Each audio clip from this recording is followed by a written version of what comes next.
بسم الله الرحمن الرحيم الحمد لله رب العالمين اللهم صل وسلم وبارك على محمد وعلى آل محمد اللهم انفعنا بما علمتنا وعلمنا ما ينفعنا وزدنا علما وبارك لنا في علمنا وارزقنا الإخلاص في القول والعمل كاملا وعلما نافعا لا ينسى وتوفيقا دائما وصحة ويقينا وعافية اللهم افتح لنا كل خير ويسر لنا كل أمور اللهم انصر المجاهدين وارحم المستضعفين ودمر أعداء الدين واطمس على أموالهم آمين يا رب العالمين.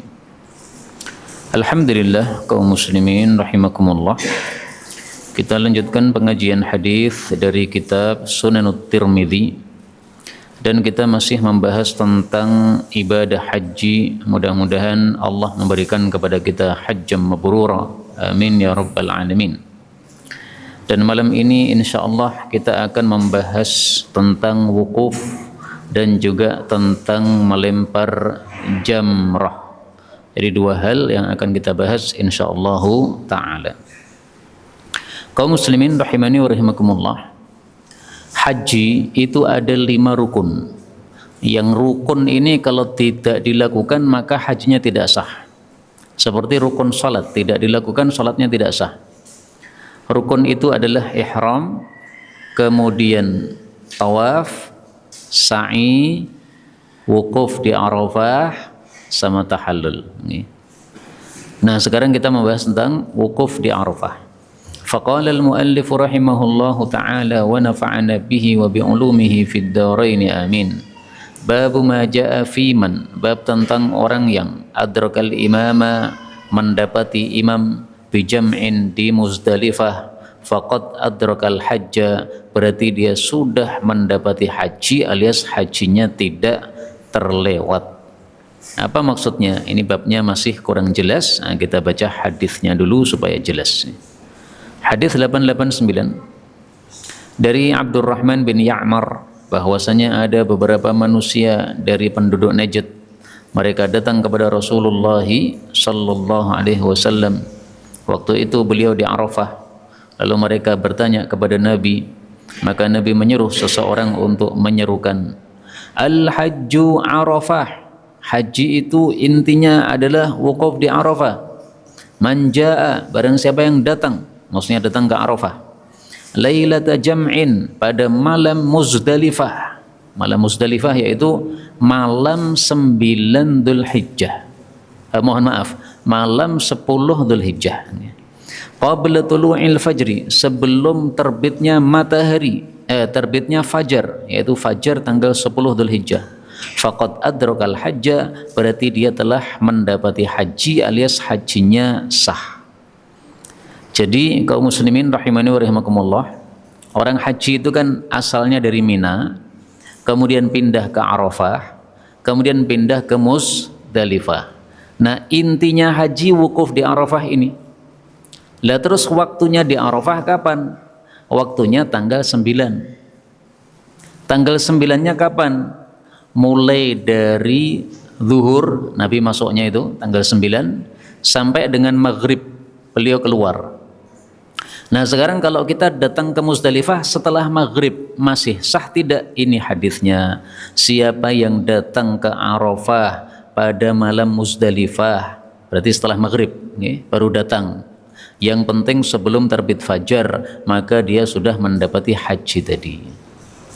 Nah maka berarti masuknya kita ke padang Arafah mulai dari zuhur tanggal 9 berlanjut sampai maghrib tanggal 9. Kemudian kalau sudah maghrib kan tanggal 10 itu.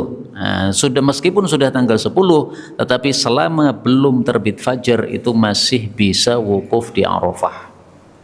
Waktunya kapan? Bebas. Yang penting dari siang tadi sampai dengan subuh. Kapanpun meskipun hanya 1 menit sah. Kita datang di situ zuhur, kemudian sakit, akhirnya harus keluar dari Arafah, masuk rumah sakit, nggak ada masalah. Sudah sah wukufnya karena sudah 1 menit. Atau kita terpaksa karena di rumah sakit akhirnya zuhur tidak bisa ke Arafah, Setelah itu kita dilarikan dari rumah sakit pada maghrib menuju ke Arafah. ternyata sampai Arafah 5 menit sebelum adzan subuh, Pak. Akhirnya kita sempat wukuf 5 menit, sah. Yang penting sebelum terbit fajar. Karena itulah para ulama mengatakan malam itu ikut kepada siangnya kecuali malam Arafah. Maka untuk malam Arafah ini, malam Muzdalifah malah ikut hari sebelumnya. Maksudnya gini, ini sekarang hari Rabu, Pak. Ini kalau menurut orang Arab ini sudah hari Kamis. Kenapa? Karena sudah masuk maghrib. Itu berarti sudah Kamis. Jadi malamnya ngikuti siang yang setelahnya. Ini semua malam dalam saum seperti itu. Namanya malam itu ngikuti siangnya. Kecuali Arafah. Maka Arafah ini malam yang setelahnya malah ngikuti siangnya. Nah, sehingga wukuf di Arafah dari siang sampai maghrib sah, kemudian habis maghrib sampai subuh masih sah. Kenapa? Malamnya ngikuti siang yang sebelumnya. Ini khusus hari Arafah karena adanya dalil. Kalau nggak ada dalil ya kita tidak akan mengatakan seperti itu. Tapi nanti akan dijelaskan oleh Imam Tirmidzi perselisihan pendapat para ulama rahimahumullahu taala. Kemudian Rasul bersabda, ayyamu Mina, hari-hari Mina itu salasah 3 hari, maksudnya hari tasyrik, tanggal 11, 12, 13 disebut hari Mina, disebut hari tasyrik. Disebut hari Mina karena orang-orang haji berada di Mina. Disebut hari tasyrik karena orang-orang Arab mereka mentasyrik atau menjemur daging-daging yang sudah disembelih pada tanggal 10. Faman ta'ajjala, maka barang siapa yang tergesa-gesa fi yaumaini dalam 2 hari, fala itsma alaih, maka tidak ada dosa atasnya. Ini yang disebut sebagai nafar awal. Nafar awal itu apa? Yaitu pulang dari ibadah haji pada hari kedua dari hari tasyrik. Tanggal 11, tanggal 12 sudah melempar jumrah 2 hari kan, akhirnya pulang. Namanya nafar awal, pulang yang pertama. Wa man ta'akhkhara, dan barang siapa yang mundur maksudnya pulangnya setelah hari ketiga, tanggal 13, fala itsma alaih, maka tidak ada dosa atasnya. Ini disebut nafar tsani, ya, pulang yang kedua.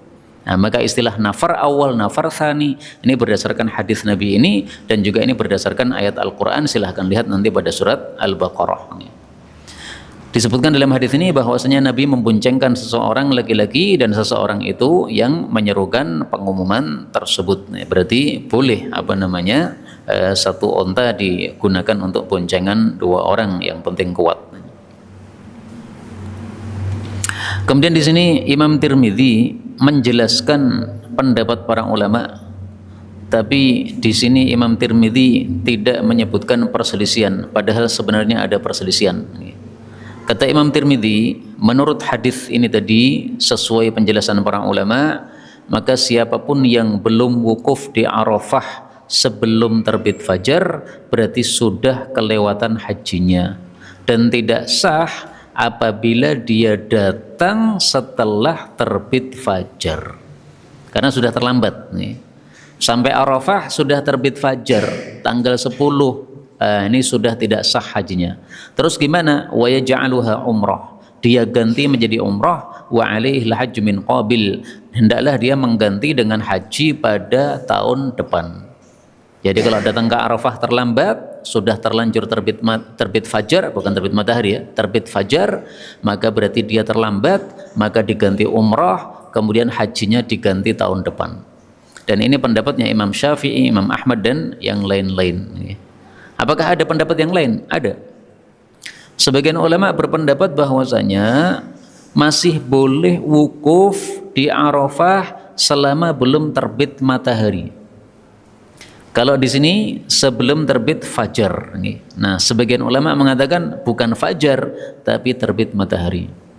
Tapi pendapat ini tidak sesuai hadis tadi karena Nabi menyebutkan fajar, Nabi tidak menyebutkan matahari.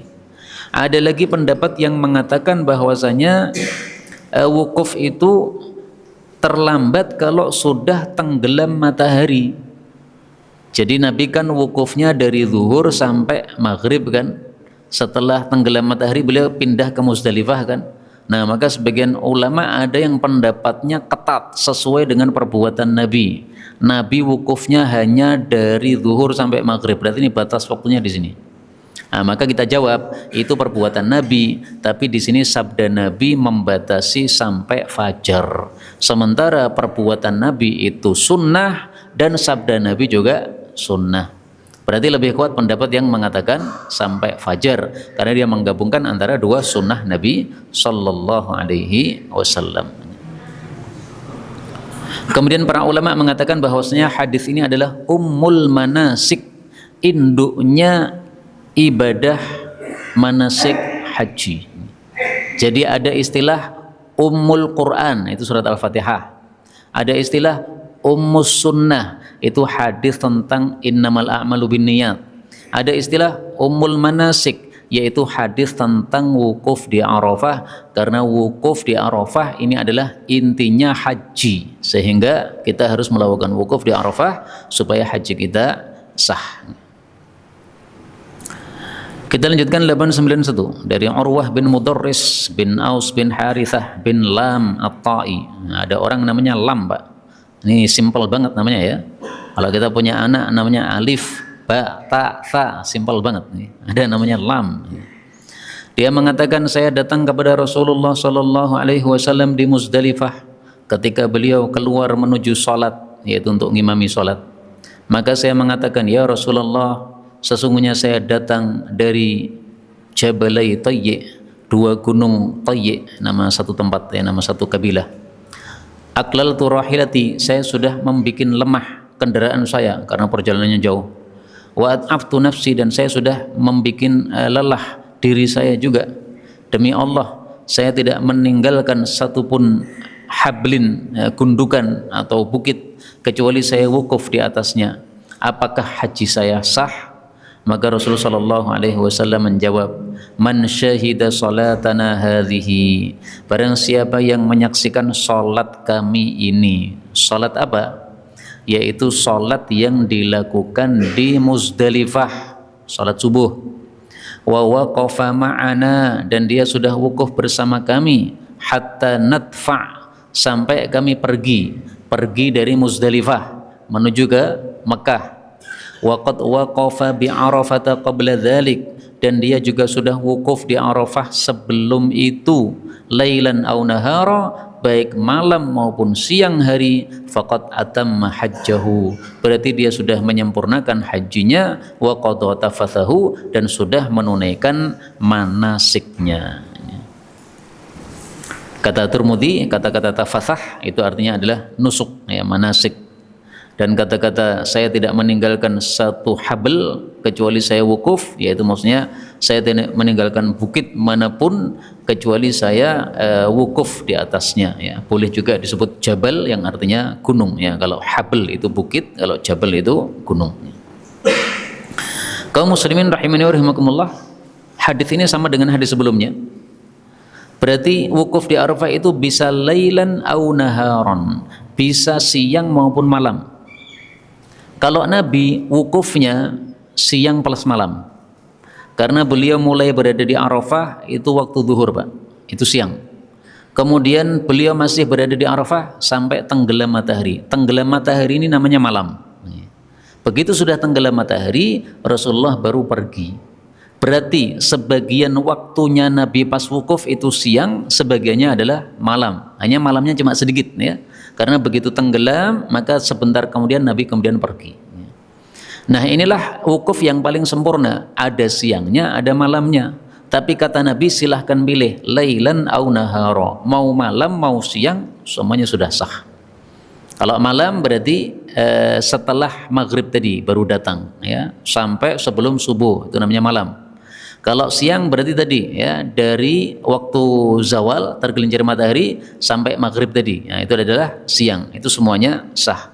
Nah, makanya pendapat-pendapat yang mengatakan bahwasanya harus wukufnya itu siang dan malam, ini tidak sesuai dengan hadis ini, karena di sini oleh Nabi disuruh milih ya, milih siang, milih malam, semuanya adalah sah, dan itu adalah pendapat jumhur ulama rahimahullahu ta'ala. Tapi memang ada pendapat yang mengatakan bahwa wukuf tidak bisa dilakukan di malam hari. Kalau hanya dilakukan di malam hari, maka hajinya tidak sah, tapi pendapat itu tidak sesuai hadis ini. Kemudian kita lanjutkan bab berikutnya, bab ma jaa fi, bab tentang taqdimid dha'afah, mendahulukan orang-orang lemah, min jam'in, dari Muzdalifah, bilailin, di malam hari. Jadi orang haji awalnya dari Mina, kemudian pindah ke Arafah, kemudian pindah ke Muzdalifah. Nah sekarang dari Muzdalifah ini pindah lagi ke Mekah. Nah dari Muzdalifah ini mestinya meninggalkan tempatnya menunggu setelah fajar, Pak. Fajar terbit, kemudian sudah agak terang, istilahnya itu isfar, baru kita meninggalkan Muzdalifah. Tapi khusus untuk dha'afah, orang-orang lemah, ini sunnahnya didahulukan di malam hari. Jadi tidak menunggu isfar. Yang penting sudah berada di Muzdalifah, melakukan salat maghrib jamak dengan isya, nah kemudian silahkan pergi ke Mekah. Tujuannya apa? Supaya tidak kena desak-desakan, karena mereka orang-orang lemah. Orang lemah ini mencakup 3, anak-anak kecil, wanita-wanita, orang-orang tua. Nah, makanya semuanya orang-orang lemah. Maka panjenengan-panjenengan yang masih kuat silahkan mengikuti alur yang semestinya, wukuf di Muzdalifah sampai isfar, sampai terang. Ini hadisnya 892 dari Ibnu Abbas radhiyallahu anhuma, dia mengatakan, telah mengutus saya Rasulullah sallallahu alaihi wasallam fi thaqalin, pada perkakas-perkakas musafir, min jam'in, dari Muzdalifah, bilailin, di malam hari. Jadi Nabi mengirim perkakas-perkakasnya orang haji dari Muzdalifah, dikirim ke Mekah pada malam hari. Orang-orang yang haji masih di Muzdalifah sampai isfar, tapi perkakasnya sudah dikirim ya pakai unta. Nah waktu itu anak-anak kecil dikirim juga, wanita dikirim juga, orang-orang tua renta juga dikirim juga, supaya tidak terdesak nanti pada pagi harinya. Ibnu Abbas ini masih anak-anak, karena beliau ketika Nabi wafat usianya 13 tahun. Ini adalah haji wada. Berarti usia Ibnu Abbas kalau tidak 12 ya 13 nih. Karena setelah haji wada Rasulullah kemudian wafat 6 bulan kira-kira setelah itu. Berikutnya 893 dari Ibnu Abbas lagi radhiyallahu anhuma, bahwasanya Nabi sallallahu alaihi wasallam qaddama, mendahulukan du'afata ahlihi, orang-orang lemah dari keluarga beliau, yaitu di malam hari sudah dikirim ke Mekah. Tetapi beliau berpesan, la tarmul jamrata, sampai di Mekah jangan melempar jumrah dulu, hatta tatlu'a syamsu, sampai terbit matahari. Jadi bolehnya cuma apa? Berangkatnya saja, tapi melempar jumrahnya tetap sesuai waktu. Melempar jumrah tanggal 10 Dzulhijjah, waktunya waktu duha. Nah maka Nabi berpesan sampai terbit matahari, yaitu masuk waktu duha. Berarti yang diperkenankan hanya apa? Berangkatnya saja, meninggalkan Muzdalifah saja. Tapi kalau melempar jumrahnya enggak diperkenankan malam hari. Tapi meskipun demikian, di sini ada khilafiyah di antara para ulama rahimahumullahu taala. Di sini Imam Tirmidzi mengatakan sesuai hadis ini, para ulama berpendapat tidak masalah orang-orang lemah untuk datang lebih awal dari Muzdalifah di malam hari, mereka pergi menuju ke Mina atau ke Mekah. Kemudian Imam Tirmidzi menjelaskan perselisihan pendapat para ulama. Mayoritas ulama berpendapat mereka boleh ke Mina pada malam hari, tapi tidak boleh melempar sampai terbit matahari sesuai pesan Nabi SAW tadi. Pendapat sebagian ulama mengatakan rukhsah, boleh yarmu bilailin, melempar malam hari, nggak ada masalah ya. Karena tadi tujuannya adalah supaya tidak terdesak oleh orang-orang. Lah kalau tidak boleh melempar kecuali sudah masuk waktu duha, ya nanti kedesak dong. Tapi bisa juga dijawab, ini waktu duha awal, belum banyak orang, nggak kedesak. Tapi kalau nanti waktu duha sudah agak siang, baru terdesak. Tapi ringkasnya lebih bagus kita sesuai dengan hadis ini, melempar jumrahnya menunggu ketika sudah terbit matahari. Kata Imam Syafi'i, la yarmun, nggak boleh melempar jumrah sebelum terbit matahari, karena sudah dipesan oleh Rasulullah sallallahu alaihi wasallam. Kemudian di sini yang perlu diperhatikan kata-kata jamroh. Kita menyebutnya jumroh, tapi hadisnya mengatakan jamroh. Jadi sebenarnya istilah yang tepat itu jamroh, Pak. Tapi sudah terlanjur kita orang Indonesia mengatakan jumroh. Kayaknya nggak ada yang mengatakan melempar jamroh. Nah, maka saya ngikuti apa yang sudah biasanya, jumroh, supaya orang paham. Tapi sebenarnya kalau sesuai lafal hadis, ya dengan lafal fathah pada jimnya, jamroh. Berikutnya babu majaa, bab tentang fi ramyi yaumin nahri duha, melempar yaitu jamroh pada hari nahar yaitu tanggal 10 Dzulhijjah pada waktu duha. Nah, mulai di sini beliau membahas tentang melempar jumroh. Wukufnya sudah selesai, sekarang kita membahas tentang melempar jumroh atau jamroh. 894 dari Jabir radhiyallahu anhu, dia berkata, adalah Nabi sallallahu alaihi wasallam yarmi, melempar jamroh yauman nahri pada hari nahar 10 Dzulhijjah, duha di waktu duha. Wa amma ba'da dzalika, adapun setelah itu yaitu 3 hari setelahnya hari tasyrik, fa ba'da zawali syamsi, maka setelah tergelincirnya matahari. Jadi ini perbedaan antara melempar jumroh tanggal 10 dengan tanggal 11, 12, 13. Perbedaannya apa? 2. Perbedaan yang pertama, waktunya untuk tanggal 10 waktunya duha, setelah terbit matahari baru melempar. Untuk hari tasyrik waktunya adalah zawal, tergelincir matahari. Jadi untuk mengingatnya gampang, Pak. Waktu duha itu kan awal, tergelincir matahari kan akhir. Nah, sama tanggalnya juga begitu. Tanggal yang awal tanggal 10 waktunya waktu duha, waktunya awal. Tanggal yang akhir yaitu 11, 12, 13 melemparnya juga akhir, yaitu tergelincir matahari. Ini perbedaan pertama. Perbedaan kedua, untuk tanggal 10 ini yang dilempar cuma 1 jamroh, jamroh Aqabah, jamroh terbesar. Disebut jamroh Aqabah, disebut jamroh kubro. Kubro itu terbesar. Adapun yang hari tasyrik tanggal 11, 12, 13 ini yang dilempar juga 3 jamroh. Nah, maka 3 hari yang dilempar 3 jamroh, 1 hari yang dilempar 1 jamroh. Ingat-ingatnya gampang. Jadi ibadah haji itu gampang kalau kita pakai rumus-rumus seperti ini, mudah insyaallah taala. Kemudian di sini Imam Tirmidzi mengatakan bahwasanya menurut mayoritas para ulama tidak melempar pada hari nahar tanggal 10 Dzulhijjah kecuali setelah zawal, ya. Setelah hari nahar berarti tanggal 11, 12, 13 tidak melempar kecuali setelah tergelincir matahari. Dan kalau bisa melemparnya sebelum salat duhur. Tergelincir matahari misalnya jam 12. Nah, sudah jam 12 tergelincir matahari, antum lempar jamrah. Allahu Akbar, Allahu Akbar, Allahu Akbar. 3 jamrah ya, 1, 2, 3. Yakni yang pertama yang ula, kemudian wusta, kemudian kubra atau aqabah. Nah, kalau sudah selesai melempar jumrah, baru kemudian salat duhur kalau bisa. Kalau tidak bisa, maka silahkan salat duhur dulu kemudian melempar. Nah, kalau Nabi sesuai Nabi maka lempar dulu kemudian baru salat duhur. Prakteknya gimana saya nggak tahu ya, karena saya belum pernah belum pernah haji, makanya setiap kajian ini saya mulai dengan doa mudah-mudahan semua kita dapat haji mabrur. Amin ya rabbal alamin.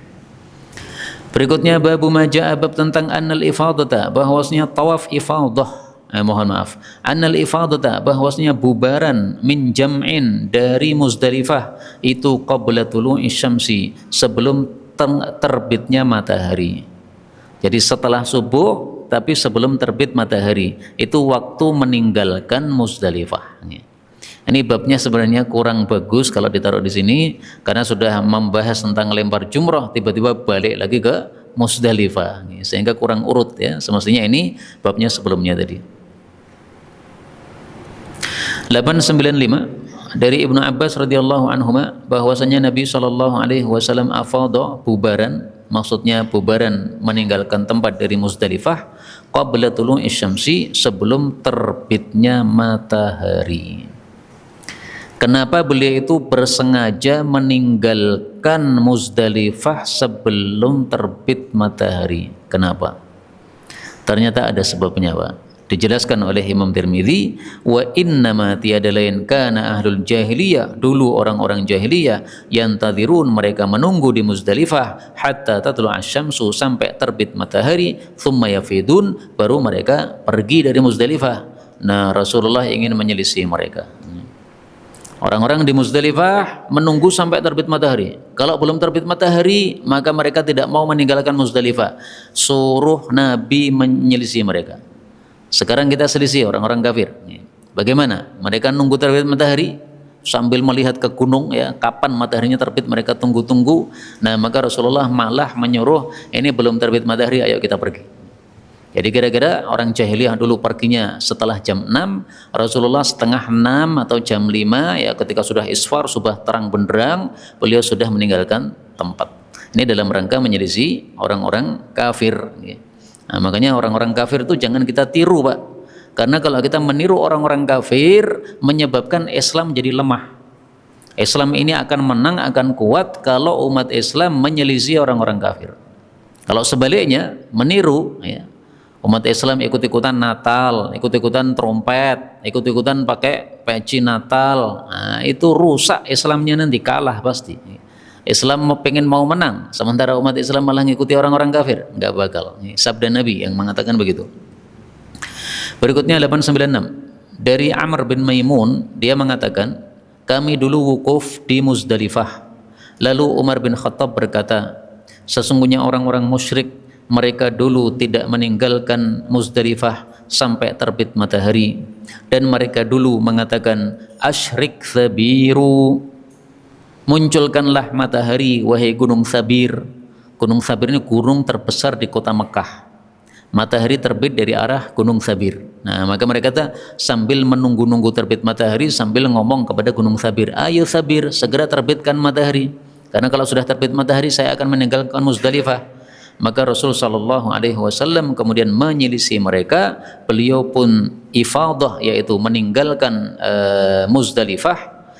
Umar pun meninggalkan Muzdalifah sebelum terbitnya matahari, sesuai perbuatan Rasulullah sallallahu alaihi wasallam.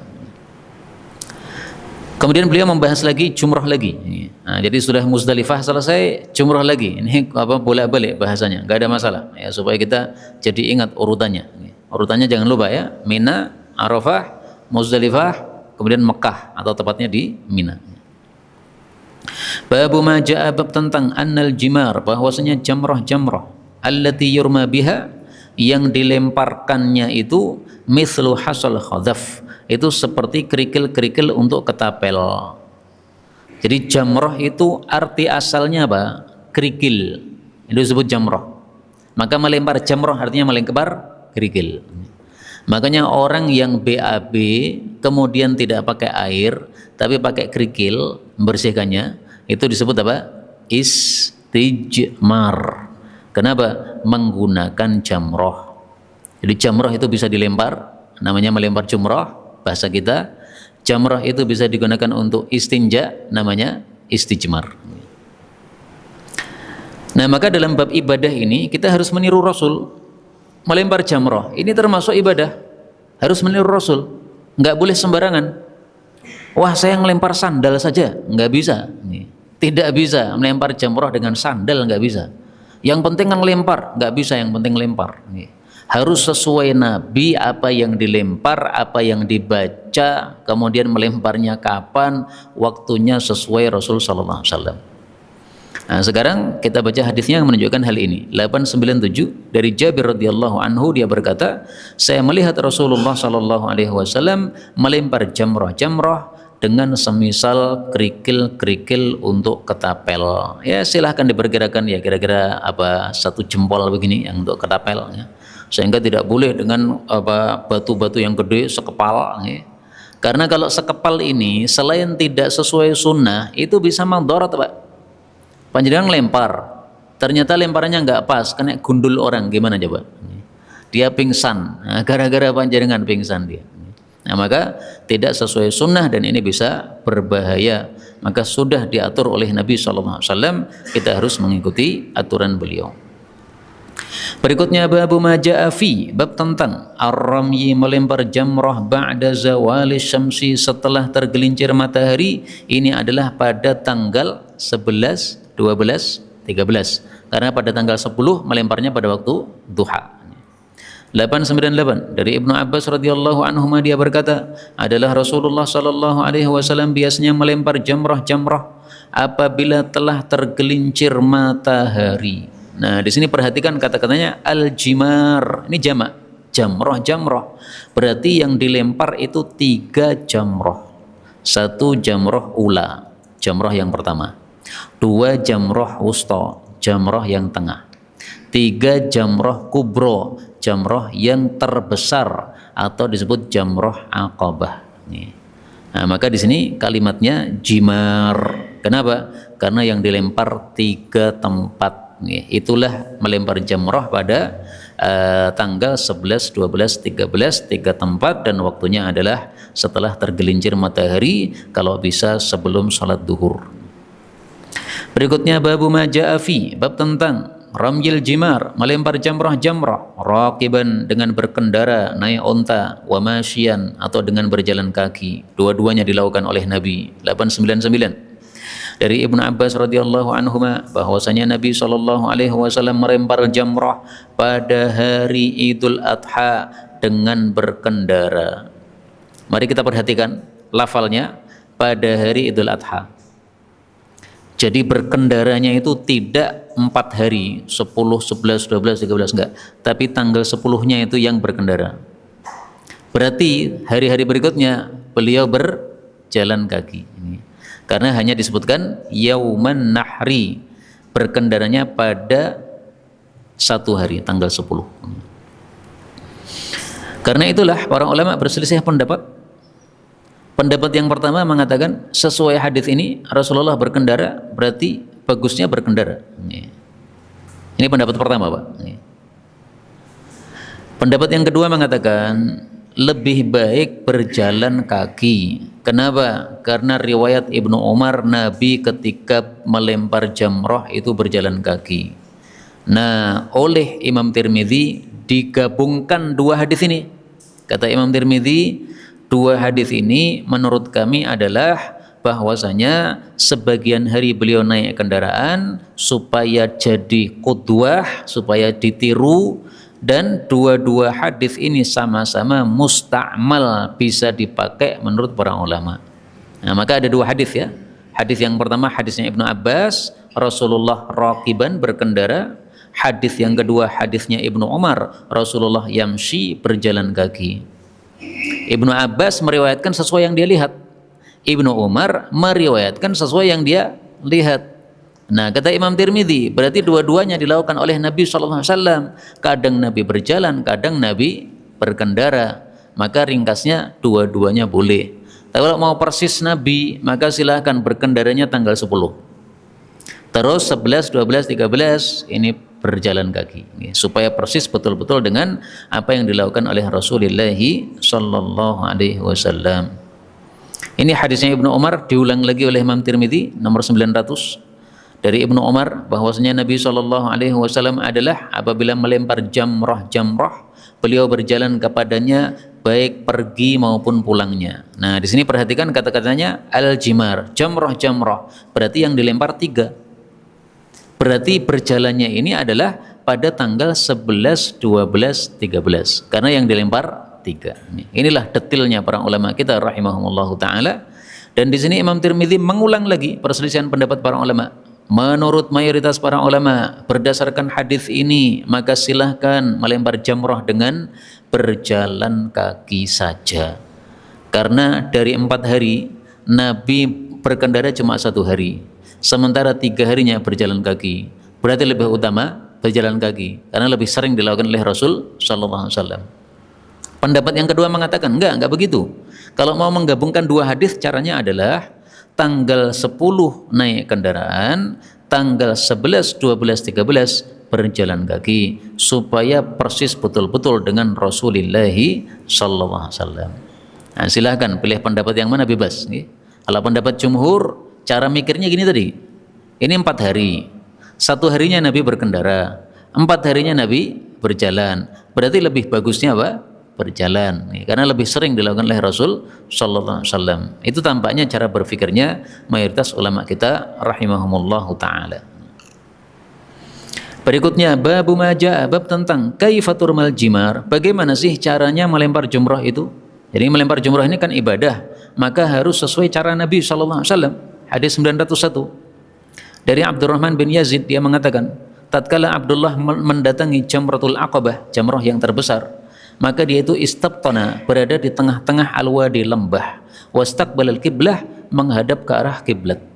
Nah, jadi caranya melempar jumrah itu menghadap ke arah kiblat. Mana kiblatnya, kemana cari? Kalau kita nggak tahu arah kiblatnya, mungkin pakai HP atau jam yang ada penunjuk kiblatnya, maka menghadap ke arah kiblat. Tapi ini saya kasih garis bawah karena ini masalah khilafiyah. Menurut mayoritas para ulama, bukan menghadap kiblat ketika melempar jumrah, tapi menghadap ke arah yang lain, yaitu istiqbalil aqabah, menghadap ke arah jumrah aqabah. Kenapa? Karena hadis yang menyebutkan Nabi menghadap ke jumrah aqabah itu hadisnya diriwayatkan Bukhari Muslim. Sementara hadis yang menghadap ke arah kiblat ini diriwayatkan oleh Tirmidzi. Nah, Imam Tirmidzi dengan Bukhari Muslim kalah riwayatnya, Pak. Lebih tinggi derajatnya riwayatnya Bukhari Muslim. Makanya mayoritas ulama lebih suka pakai yang riwayat Bukhari Muslim. Tapi ringkasnya kalau mau pakai hadis ini juga boleh menghadap ke arah kiblat karena hadisnya juga sahih. Dan beliau melempar jumrah ala hajibihil aiman, pada sisi kanan beliau. Kemudian beliau itu melempar dengan 7 kerikil dan beliau bertakbir bersama setiap kerikil. Kemudian Ibnu Mas'ud mengatakan, demi Allah yang tidak ada Tuhan selain Allah, dari tempat inilah Rasulullah yang mendapatkan wahyu surat Al-Baqarah itu melempar jumrah. Nah, jadi setelah beliau melempar jumrah di tempat tengah-tengah lembah sambil menghadap ke arah kiblat, beliau mengatakan Rasulullah dulu melemparnya juga seperti ini. Tapi sekali lagi hadis ini kalah kalau dari sisi riwayat dengan hadisnya Bukhari Muslim yang mengatakan pada waktu menghadapnya ke arah Aqabah. Terakhir di sini Imam Tirmidzi menyebutkan perselisihan pendapat para ulama. Pendapat yang pertama bahwasanya melempar jumrah itu di tengah lembah, 7 kerikil, takbir setiap kali melempar. Pendapat yang kedua, rukhsah, tidak harus di tengah lembah, dimanapun dia melempar yang dia bisa, tidak ada masalah, tidak harus tengah lembah. Karena tengah lembah, kalau semua orang di tengah lembah, ya tidak cukup, Pak. Maka silahkan dimanapun, pinggir lembah, pinggir kanan, pinggir kiri, depan, belakang, tengah, semuanya pokoknya di tempat yang bisa untuk melempar jumrah, nggak ada masalah. Ini yang dapat kita bicarakan, betulnya dari Allah Subhanahu wa taala, dan kalaupun ada salahnya fa astaghfirullahal azim li wa lakum walhamdulillahi rabbil alamin.